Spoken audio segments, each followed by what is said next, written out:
Hi and welcome to Hedgehog Hollow. My name is Alexandra and today I'm here with Maymay Made It to show you how to create a gorgeous Christmas card.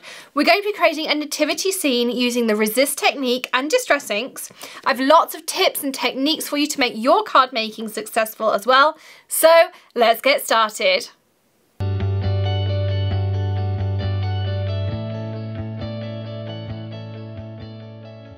So we're going to be using the Celebrate the Season set from Maymay Made It, which I made another card with a couple of weeks ago, and a coordinating envelope as well. And that'll be linked in the top right hand corner of your screen. You'll be able to see a link to that if you would like to view that video afterwards as well. So first of all, I have a piece of Neenah Solar White that I have cut down to a bit smaller than card front size. So this one is 3 3/4 by 5 inches, which makes a perfect layer with another piece of cardstock and then your card front as well. I've grabbed some colours of distress inks, which we'll go through in a moment. We need our VersaMark. We have some Ranger Blendy tools. I also have my powder tool to remove static when we heat embossing, VersaMark, which is our glue ink, and 2 embossing powders. Now I've chosen to use the Ranger Superfine White Detail, which I love, and I'm going to also be using some Lawn Fawn Gold as well, maybe later on for some starts. We're going to start off with that white first of all. So to do that, I'm going to hold my cardstock in place, and we're going to put our nativity scene on here. Like so, and I'm going to centralise this as best as I can. There's around about a 1/4 of an inch gap here at the bottom, and then I'm going to be using my verse above.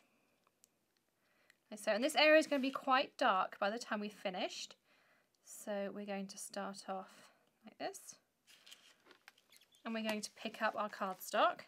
Now, if you pick up your cardstock and it pick up your stamps with your MISTI and it picks up your cardstock, my cardstock was already in this bottom groove here, so I just put it straight back in there. I know it's in exactly the same place. I'm going to use the powder tool to remove any static that might be on here, like this. And now I'm going to ink those stamps with the VersaMark pad. Now you can also get them in a small cube size. I also do like to use those sometimes, but this is the larger size. I'll link both the options below for you in the supply list. Now I'm going to give this a nice firm press. Because this is quite a solid stamp and also the verse is quite detailed, I'm going to stamp it twice because I just find that that gives me a better effect. I'm less likely to have any areas that haven't caught the ink in any way. So again, I'm going to do the same thing. And I use sort of the heel, I think is the right term, of my hand here. So imagine you are kneading a piece of dough. That will give you the best results. Now, if you then pick this up, and it may be hard to see on camera, but I can see if I've caught all of those areas correctly. I'm also going to grab, this is called a tiny tray, it's perfect for embossing. It's going to clean out a little bit of red powder that was left in there. Now I'm going to add that white embossing powder, and the same on the sentiment. And I'm then going to heat this with my Wagner heat tool. That is my preferred heat tool. Now currently it's just white on white, and you will be able to see when it sets because it will turn from powder to gloss. And we're going to be adding ink over the top of this, and this embossing powder is going to resist that ink, which is how we're going to end up seeing it. So we've ended up with a really good image, but to firm it up, I'm going to do a second layer. So again, I'm going to pop my cardstock in that groove, that L here, and I'm going to ink up my stamp with my VersaMark again. And what this does is it gives you an even more solid image, and particularly when we're doing this resist technique, you'll be really thankful for that sort of beefier image, I guess is a good way to describe it. So I'm going to do the same thing again, stamp once and stamp twice. And I'm going to apply that white embossing powder again. Again, it's another reason to use that super fine. By using this technique of stamping on your heat embossing twice, it's beefier. And we don't want to lose any of that detail that's in that gorgeous verse that we've used. And there's lots of verses in the stamp set, depending on what your card is, who your recipient is. All those things are in thought of in there too. So now that I've applied that embossing powder, I'm going to do the same thing and I'm going to heat it again with my Wagner heat tool. So once you've set that, you'll have this lovely solid image. And I appreciate it's a little bit difficult to see just because we have that white on white at the moment. And I'm going to start with some squeezed lemonade. And I'm going to be using the Ranger blending tool. This is the same craft sheet that I had in my MISTI. I cut them down because then I find it's much easier to clean out my MISTI. I don't use up all that paper, although I do have some of the grid paper laminated. And I'm going to start by just creating that bright yellow on the inside of the nativity scene. So I'm going to add that in first.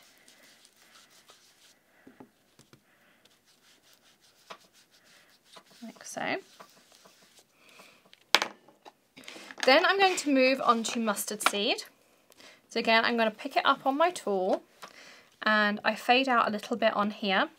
And now I'm going to start just on the edges of my nativity.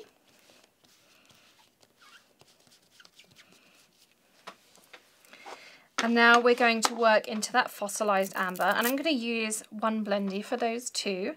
Some people have them and they put a little Velcro dot on the bottom, and then you could have one for each colour.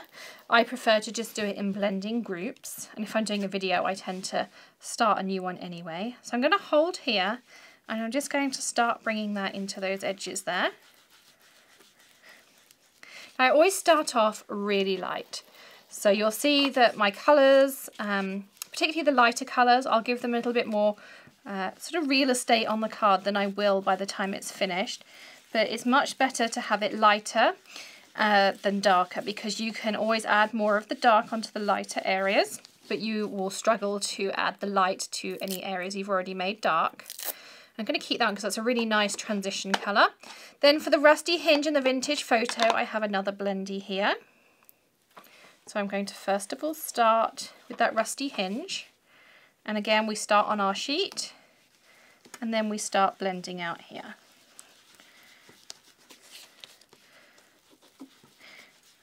And I want to get that effect of like a really red shepherd's delight kind of sunrise. So I'm blending back towards the middle of that sentiment, trying to blend out. And just stressing it's great, they're really forgiving for things like this. And then I'm going to take that vintage photo and I'm really just going to start touching the edges first of all. So I'm going to start here and you can see I'm just flicking around the edge. And then I'm just going to very gently start touching it in, because I don't want too much of that dark colour until I'm ready.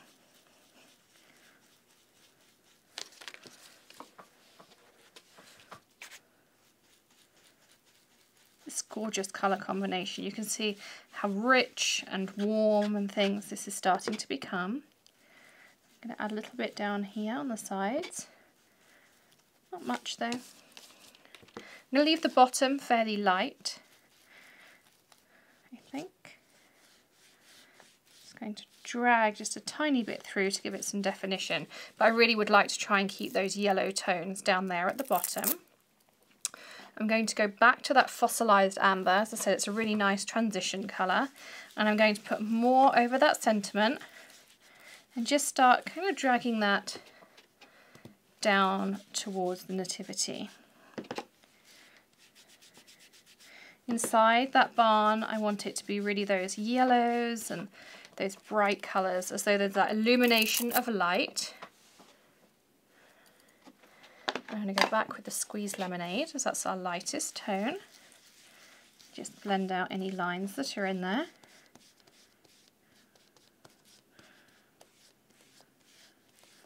Okay. I'm going to just pop my lids back on again, and then I'm going to use my distress sprayer to add a little bit of texture into this. So I'm going to spritz it just to the side. You might be able to hear that. That kind of just gives me an idea, because I want some really light spritzes. And what that does is it'll just add some extra texture. So I'm going to leave that to dry just for a couple of minutes while I clean up my workspace, and then we can add those finishing touches and mount it up into our card. So once your piece is dry, you could either give it a helping hand with your heat tool, but be quite gentle with your heat tool, or alternatively you could give it a helping hand with the Ranger Heat It tool, which is what I did on mine. Now I also just grabbed a piece of paper towel with a little bit of water on it, and whilst I was going to dry anyway, I ran it over all of these areas. So these are nice and white again, nice and polished up, so they're lovely and clean, and back to that beautiful white colour. I also grabbed my Lawn Fawn black ink, which is a really nice black ink to work with, and I grabbed one of the stars that come in the packet. There's 4 different sizes of stars to choose from, and I decided I'm going to just stamp some stars around because it was a starry night.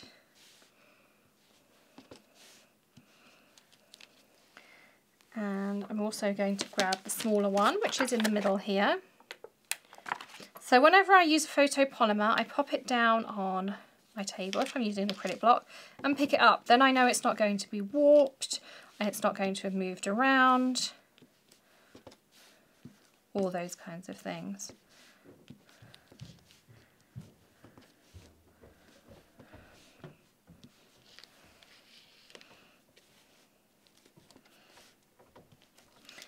So that just adds a little bit of extra detail in there as well.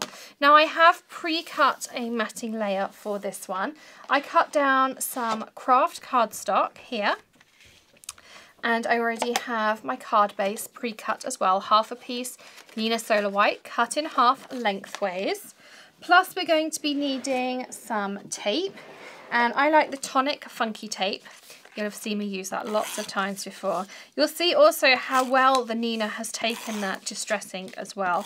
I really very impressed with Neenah cardstock overall. So I'm going to pop this down on here. And then I am going to use some foam tape. I'm going to use up some pieces from a previous project first. So I tend to take a long piece, and this roll is huge when you first get it. And it's lasted me months and months and months, and as you all know, I card make almost every day. So that will give you an idea of how long one roll will last you. And I'm going to use this to give us some dimension on that card front. So I'm going to open this up.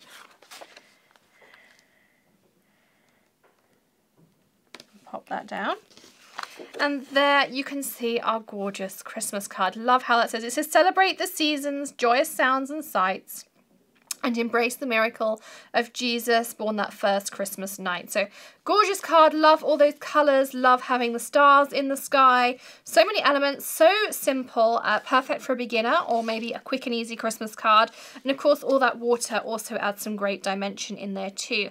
Do check out the blog post where you can find all the pictures that you can see on your screen now, and they're available to pin to your Pinterest boards. We also have a full supply list below the video and on the blog for you as well in visual format. Thanks so much for joining me here today with Maymay Made It. Do give us a thumbs up if you enjoyed this video. Don't forget to hit that subscribe button or stamp it if you prefer, and I'll see you again very soon in another video tutorial. Happy stamping! Bye!